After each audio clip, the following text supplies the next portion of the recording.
संथाली भाषा, ओल चिकी लिपी आणि संस्कृतीचे संरक्षक श्री चरण हेम्ब्रम, पद्मश्री 2026.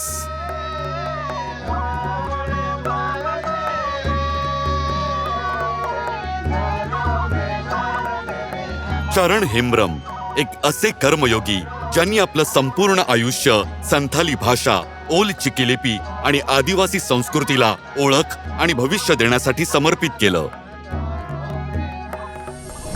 नियतीने त्यांच्या बालपणीच वडिलांची छाया हिरावून घेतली.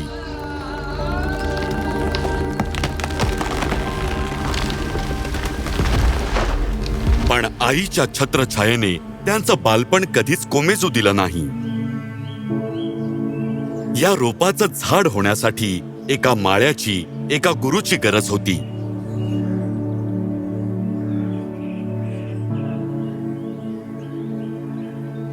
ओल चिकी लिपीचे हे शिक्षण संपूर्ण संथाली समाजाचा आवाज बनणार होते. काळ पुढे गेला. 10वीचं शिक्षण पूर्ण केलं. ITIचा कोर्स केला आणि एका साध्या नोकरीचा शोध सुरू होता. पण आयुष्याने एक विलक्षण वळण घेतलं.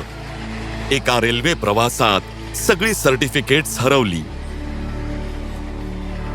हताश, निराश पोहोचले पुन्हा एकदा गुरूंकडे. हा अपघात नाही, नशिबाचा संकेत आहे बेटा. संथाली वाट नाही तर ते ध्येय आहे. गुरूंचे हे वचन प्रमाण मानून आणि संथालीचा विस्तार जीवनाचे ध्येय बनवून ते निघाले एका अशा प्रवासाला ज्याचा प्रत्येक टप्पा संथाली भाषा आणि संस्कृतीला समर्पित होता. टीचर ट्रेनिंग घेतलं आणि सुरू झाला संथाली शिकवण्याचा प्रवास. गावांमध्ये, शाळांमध्ये, आसऱ्यांमध्ये आणि कधी कधी झाडांखाली. अडचणी होत्या पण ते थांबले नाहीत. एकामागून एक शेकडो आसरा केंद्र स्थापन झाली. हजारो मुलांना मिळालं संथाली शिक्षण आणि संथालींना मिळालं एक नवीन जीवन. या प्रयत्नांमुळे त्यांची संथाली सचिव म्हणून नियुक्ती झाली, जिथे त्यांनी संस्थांना जोडलं आणि आसऱ्यांनाही मान्यता मिळवून दिली. शब्द पुस्तकांमध्ये सामावले. संथाली अभ्यासक्रमही तयार झाला आणि रोजगारासाठी पात्रता देखील.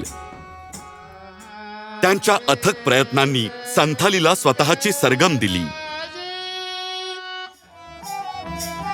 त्यांनी रचलेली गाणी आणि नाटके संपूर्ण समाजासाठी आयुष्यभराच्या वचनबद्धतेचे प्रतीक बनली.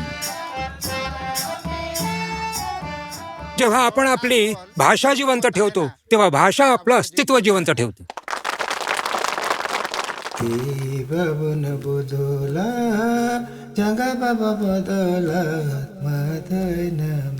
श्री चरण हेम्ब्रम यांच्या गीतांमधून जिवंत असलेल्या पंडित रघुनाथ मुर्मू यांचे हे शाश्वत विचार आजही संथाली समाजाला जीवनाचा मार्ग दाखवत आहेत. श्री चरण हेम्ब्रम, पद्मश्री 2026. कोटी कोटी नमस्कार.